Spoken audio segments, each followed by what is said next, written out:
Assalamualaikum warahmatullahi wabarakatuh. Jumpa lagi kelas 9 dengan Bapak pada pembelajaran IPA hari ini. Semoga semuanya kalian dalam keadaan sehat walafiat. Sebelum kita mulai pembelajaran kita, jangan lupa untuk berdoa terlebih dahulu kepada Allah Subhanahu wa taala. Rabbi zidni ilman warzuqni fahman. Allahumma inni as'aluka ilman nafi'an wa rizqan thayyiban wa amalan mutaqabbala. Oke, sebelumnya kita telah membahas tentang pembelahan sel pada manusia, yaitu tentang mitosis dan meiosis. Kalau mitosis kemarin ciri utamanya yaitu terjadi pada sel-sel somatis atau sel-sel tubuh manusia. Oke, contohnya apa?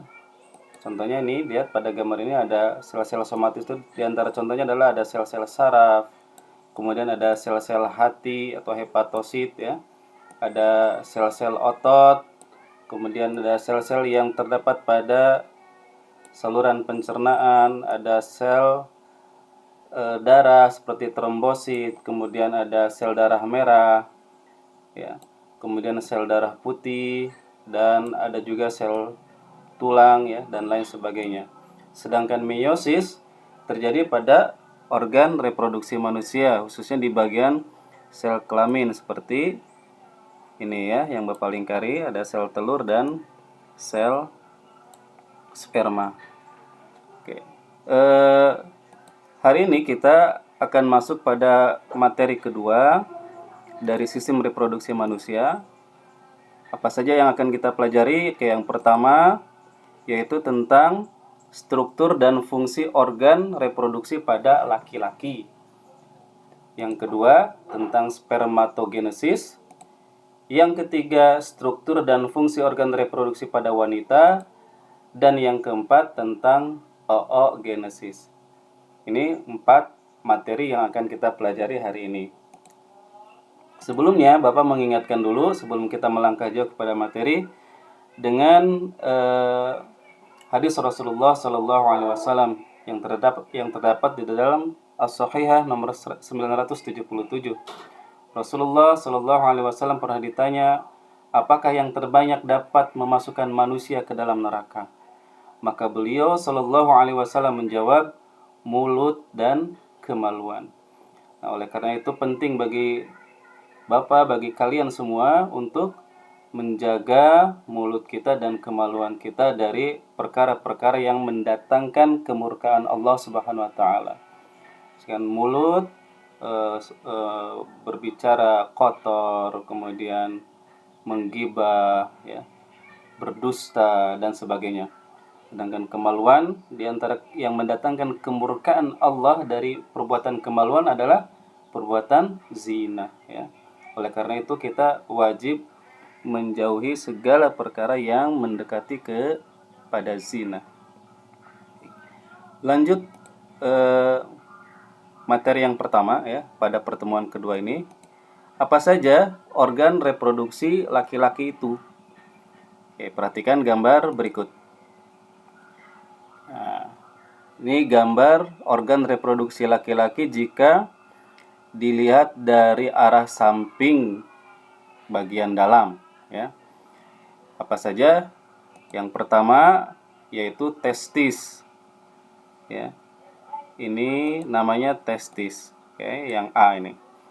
Testis ini fungsinya untuk menghasilkan sel-sel sperma dan hormon testosteron ya, hormon testosteron. Kemudian yang berikutnya yaitu epididymis. Oke. Ini yang bagian B itu epididymis. Apa epididymis itu? Nah, epididymis ini dia menempel pada testis dan fungsinya untuk mematangkan sel-sel sperma yang diproses di testis. Kemudian setelah itu nanti sperma yang dari epididymis akan dikirim ke sini ya. Nah, nanti apa? yang Bapak lingkar itu namanya nanti kita jelaskan ya.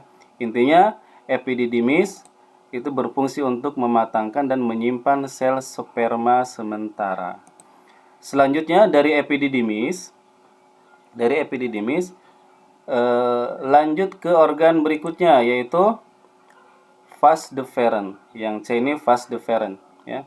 Dia saluran yang menghubungkan antara epididymis dengan ini ya. Apa ini? Ini adalah vesicula seminalis atau kantung sperma. Jadi yang C, vas deferens, fungsinya untuk menghubungkan antara epididymis dengan vesicula seminalis atau kantung sperma. Oke.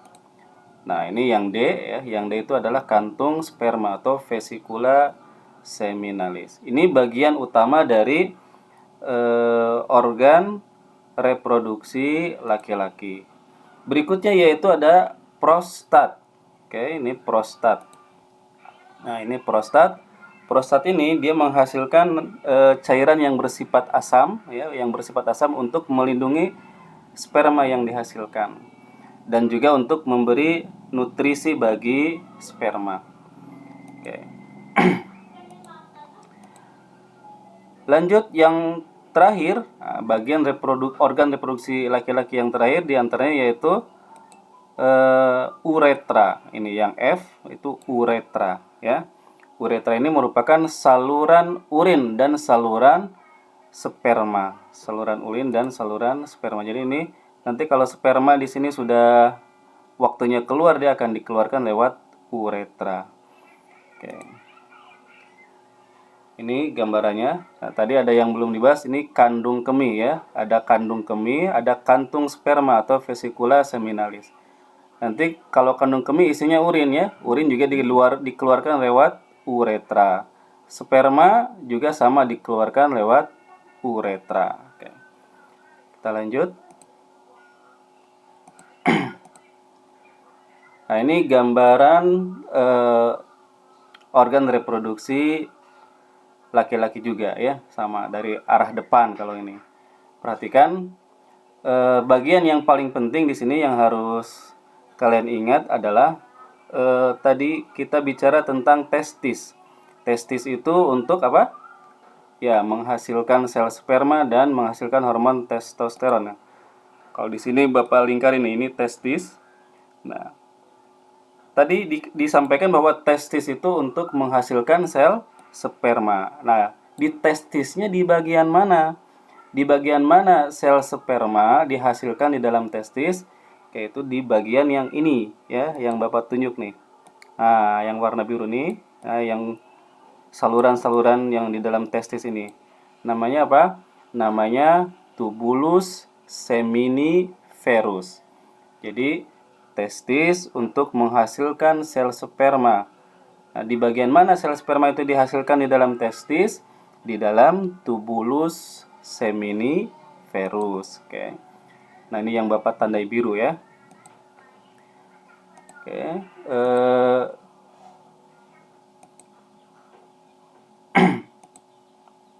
Kita lanjut. Nah, ini ringkasannya lagi. Kalau diperjelas lagi ya, tentang organ reproduksi laki-laki mulai dari testis. Oh iya, satu lagi ada yang belum, skrotum. Oke, skrotum. Nah, ini skrotum itu bagian yang membungkus testis ya. Bagian yang membungkus testis. Ini cirinya kalau biasanya skrotum dia kan kalau ketika panas dia akan mengendur. Kalau misalkan dingin dia akan mengkerut ya.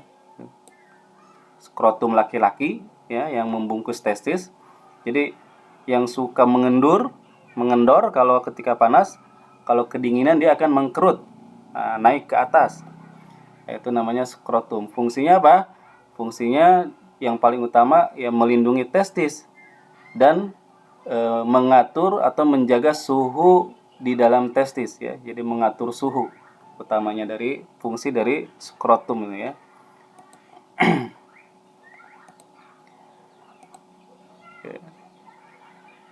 Lanjut ke pembahasan spermatogenesis.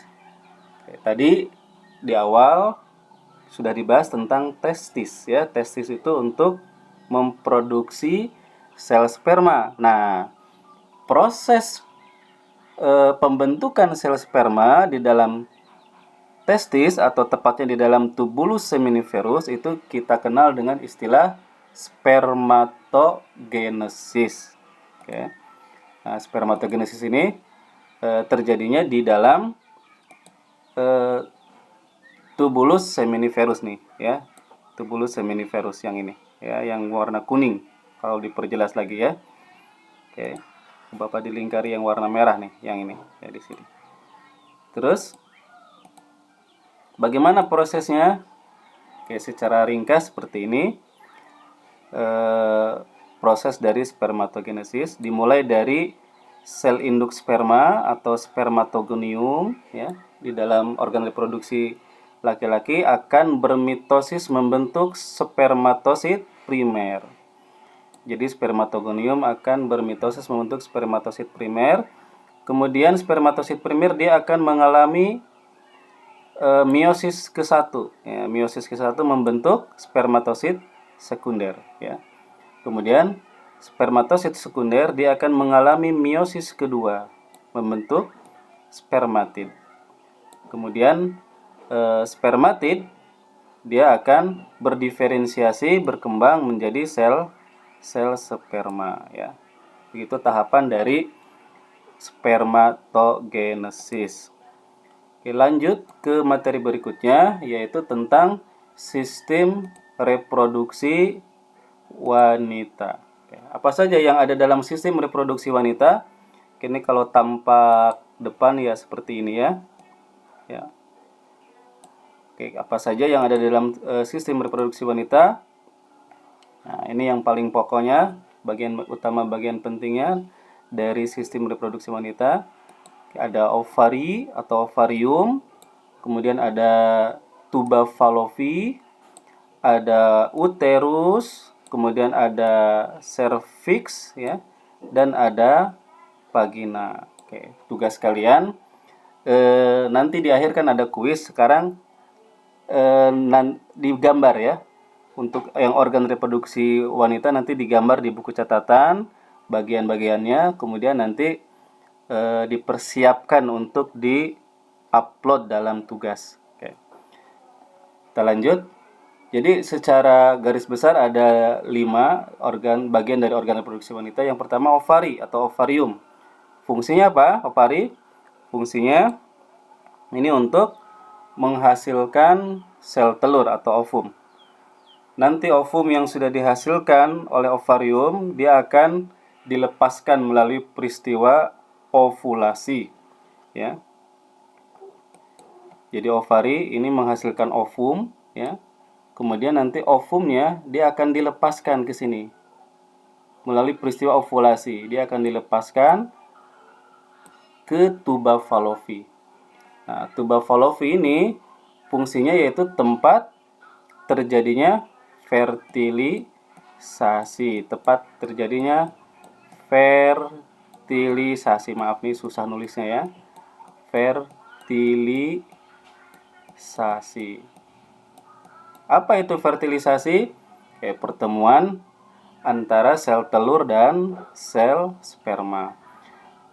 Nanti kalau sudah terjadi fertilisasi akan terbentuk zigot ya, akan terbentuk zigot dan terus berkembang menjadi embrio, menjadi bayi. Nanti akan ketika dia menjadi embrio dia akan mulai menempel di dinding rahim di sini ya. Kemudian dia akan tumbuh dalam uterus. Nah, uterus itu tempat tumbuh dan berkembangnya embrio selama 9 bulan 10 hari. Nanti pada waktunya dia akan dikeluarkan. Sedangkan cervix, nah, cervix atau mulut rahim ya, cervix atau mulut rahim. Di sini kayak letaknya. Kemudian ada vagina ya sebagai saluran anak ya, nanti bayi keluarnya lewat sini ya. Oke. Lanjut ya. Oke.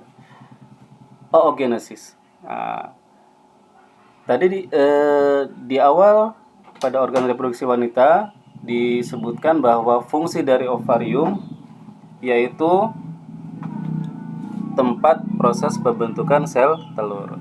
Nah, dalam biologi dikenal istilah oogenesis. Ya, oogenesis. Oogenesis ini proses pembentukan sel telur. Kalau tadi yang laki-laki spermatogenesis, ya, proses pembentukan sel sperma. Kalau yang perempuan oogenesis, proses pembentukan sel telur.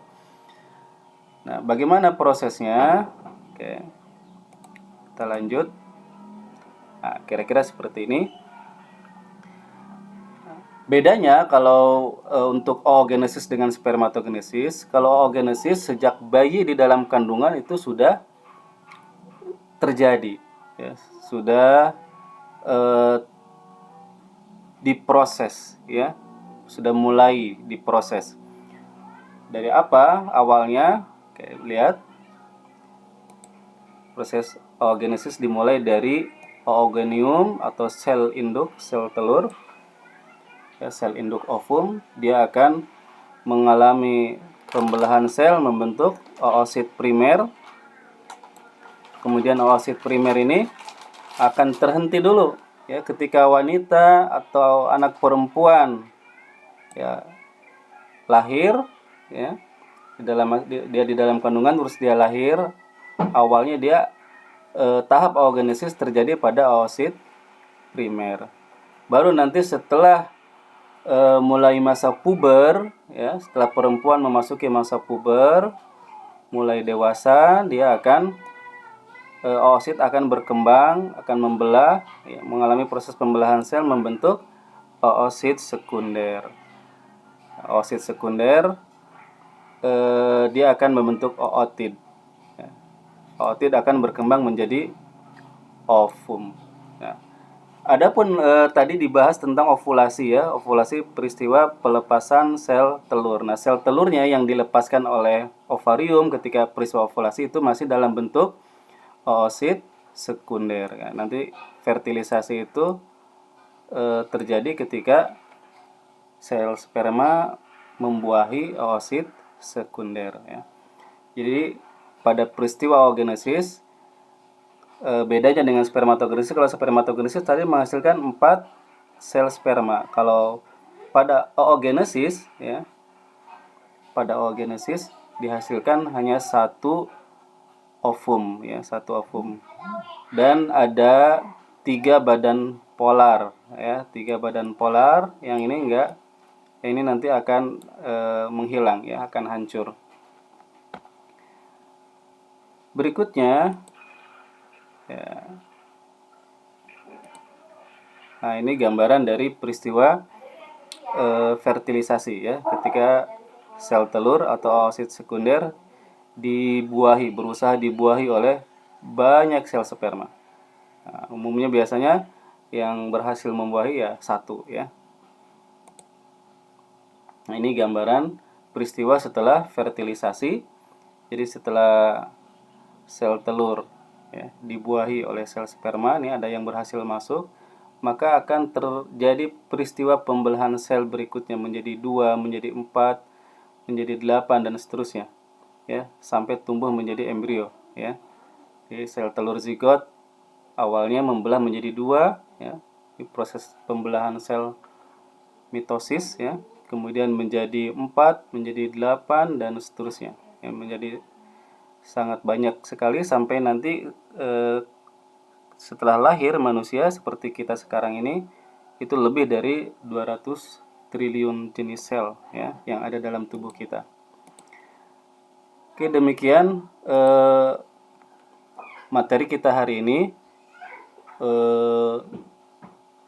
Yang pertama yaitu tentang organ reproduksi laki-laki dan spermatogenesis. Nanti silakan dibaca lagi. Yang kedua tentang organ reproduksi pada wanita dan oogenesis, ya. Mohon tadi tugasnya ya untuk dikerjakan. Oke, berikutnya setelah pembelajaran ini selesai, kita akan memasuki kuis, ya. Kuis menggunakan dengan app classpoint.app. Oke, nanti kita lanjutkan tanya jawab dan lain halnya di grup WA ya. Terima kasih, hatur nuhun atas perhatiannya. Wassalamualaikum warahmatullahi wabarakatuh.